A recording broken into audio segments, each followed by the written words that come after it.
Folks, welcome to the Jake Feinberg Show.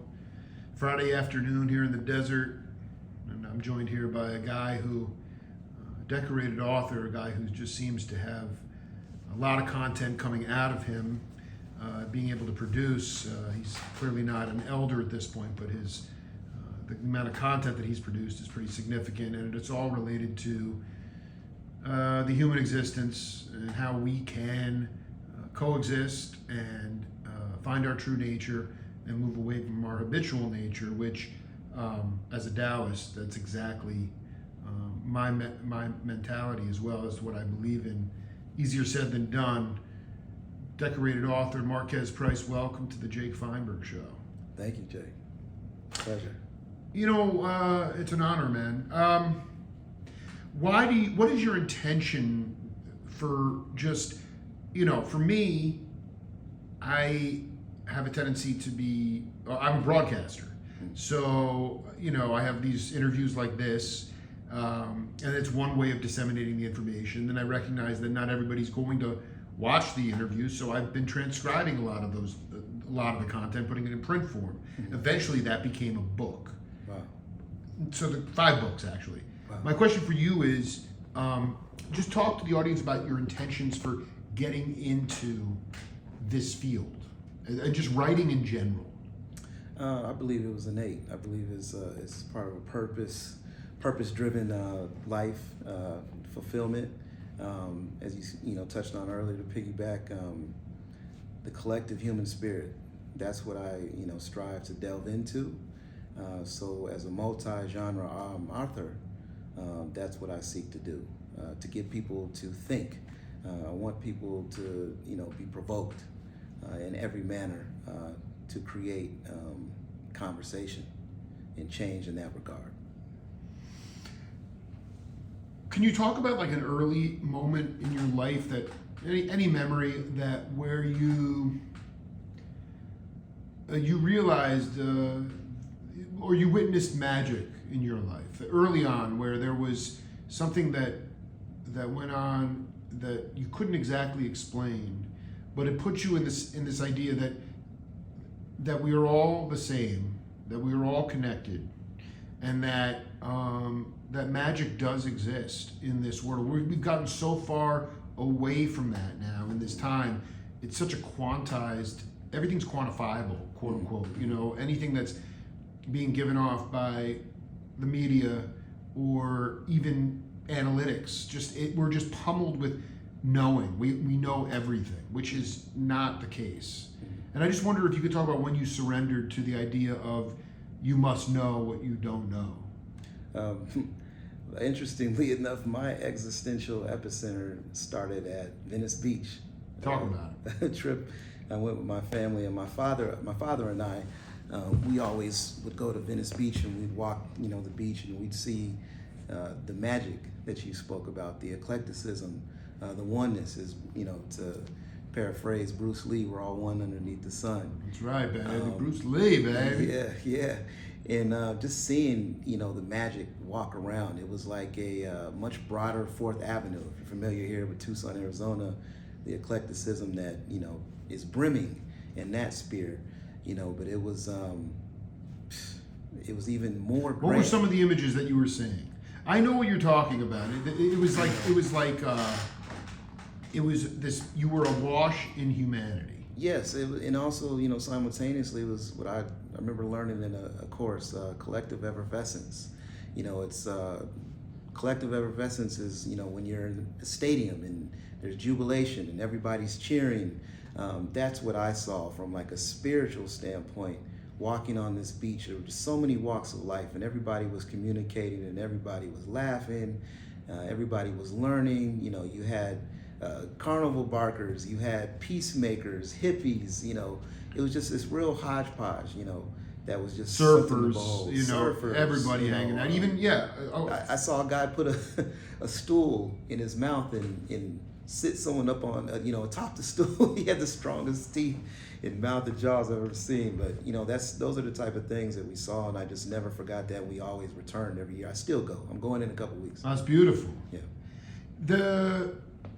So early on, would you say that that you had a lot of love in your family? Were you, for me, I definitely grew up with a lot of unconditional love, but when I went off on my journey and left teaching and went off and started the Jake Feinberg show, I know my folks were a little bit, they didn't understand it. Over time, based on stories like what I told you with the Batiste family just now, they've not only learned to respect it, they've kind of begun to understand it. Yes. And I just wonder if you could talk about your folks, the understanding that they obviously, hopefully they love you. Maybe they don't totally understand your path, but do they respect your path? Absolutely, they respect it. For me, unconditional love was discovered at my grandmother's house. That's where I understood that love is the panacea. I always lived by that. And I had a great childhood as far as a familial aspect, because the two-parent household, I had two older sisters. I was the baby, and my father came from a family of 10. They came from Gary, Indiana. He grew up on the same street as the Jacksons, with Michael Jackson, and no way. yeah. So with 10 siblings, I just had a plethora of family members at my grandmother's house every Sunday, and then we'd return to our house, and we had that love, inside of the home. So that was always bestowed upon me. So whatever I chose to do, they were not only going to respect it, they were going to support it. And I started out basketball was my first love. My father, I followed him everywhere, because that was his love and is his love. We still talk to each other like commentators on the phone every day, but what a drive to the hoop! Yeah, no, dude. Dude, that Dallas Clippers series is great. Man. Oh, it's that game 4 was insane. It was. Actually, I don't want to get too down the rabbit hole. But keep talking about the that was always a bonding moment. Not just the sports, but the passion for everything about it. Yes, the passion. And at the same time, my parents are educators, so there were always books strewn all over the place, and I was picking them up, and that's where I found my affinity for reading and writing. So that's where it kind of birthed for me. Can you talk about,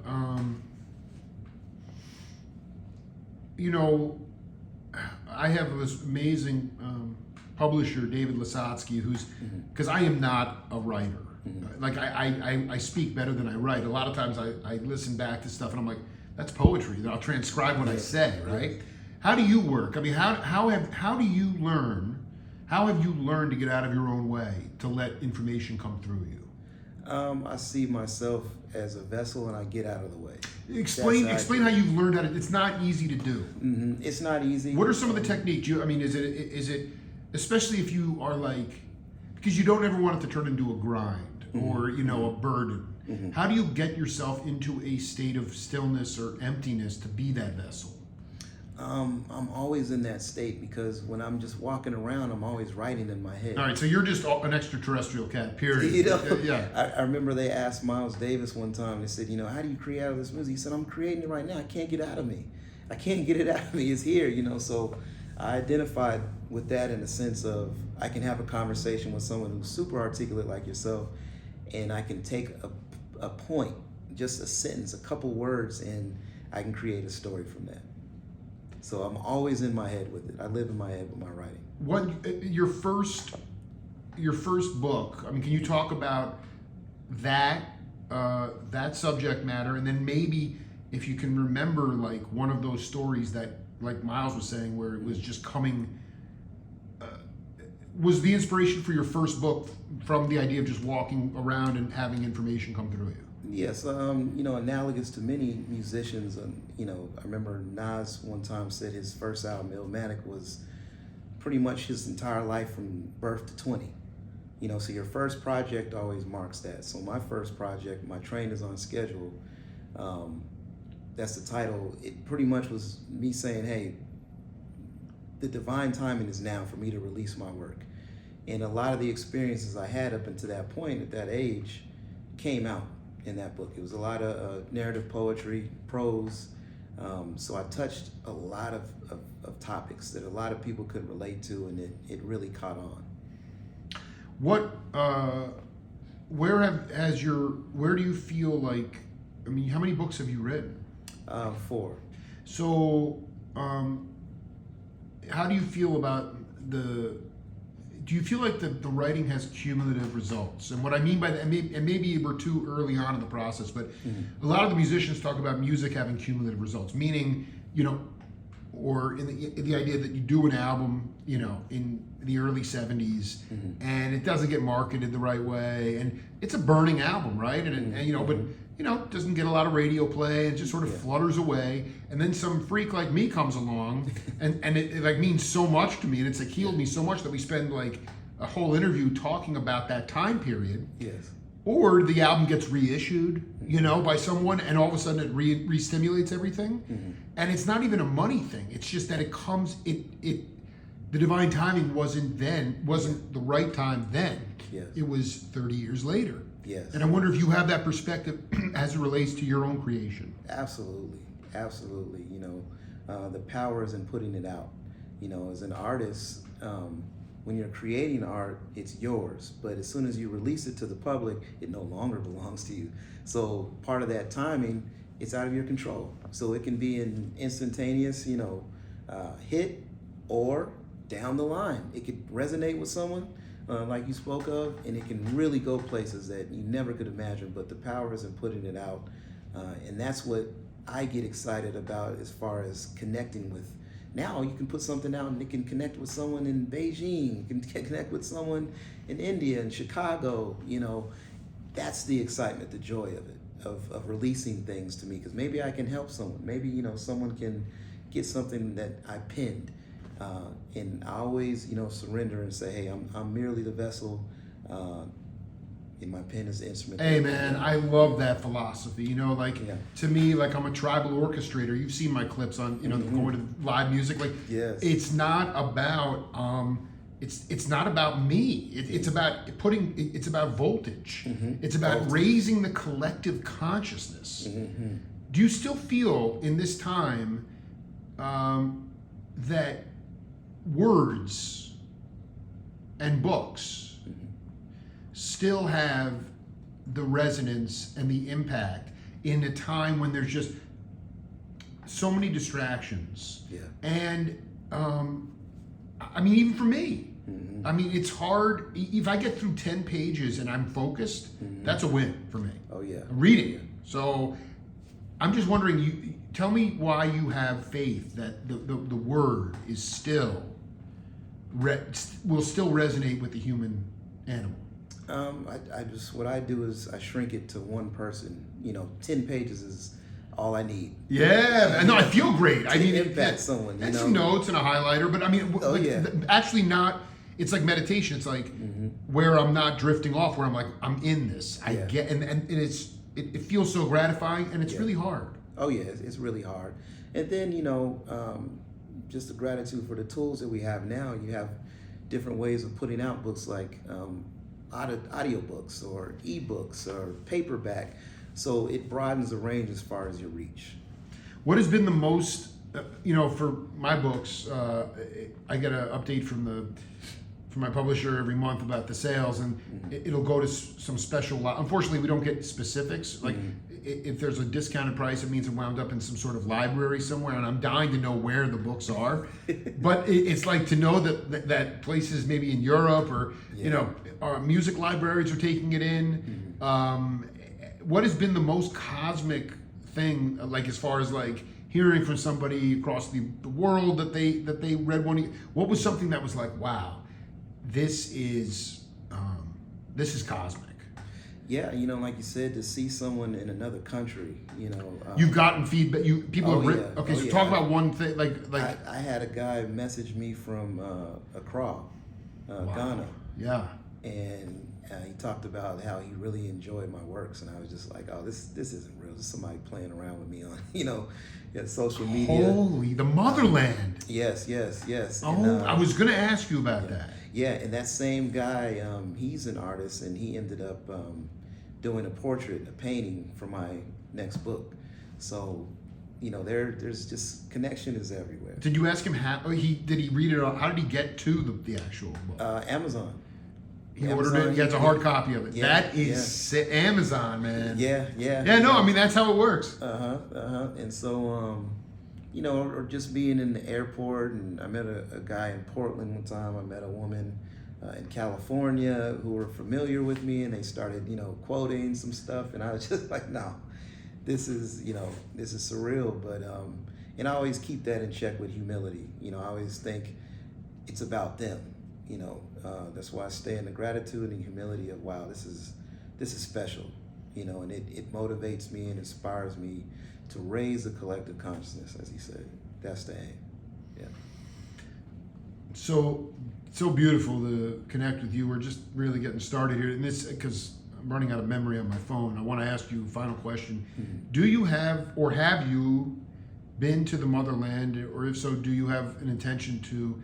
A lot of people don't realize that that's where civilization started. Yes, I mean, the first medicines, the first instruments. I mean, so much. Yes. And so many of the guys I've interviewed, like Ahmad Jamal, you know, because some cats went and tried to, like Max Roach, they tried to go and educate some of the cats. Leopold Singold was a guy who, the American cats were trying to educate because there was so much dogma and brainwashing. Right. And even Ahmad Jamal wouldn't play in Africa because of the South African apartheid. Yes. So from your point of view, being a younger cat, knowing that was the birthplace of civilization and how rich and how deep it is, and how mischaracterized it is here. Yes.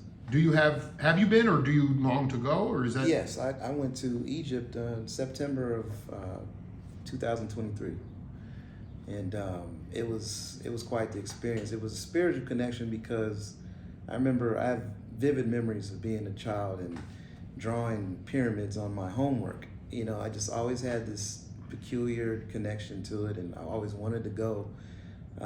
So I found myself in a position to be able to go, and we were driving past the Nile River to the pyramids, and I just remember tears started coming down, and I couldn't explain that, you know, but I could understand the feeling, if that makes sense. You couldn't explain why you were crying, but you felt it, and it felt right. There was a vibration. It felt right, you know.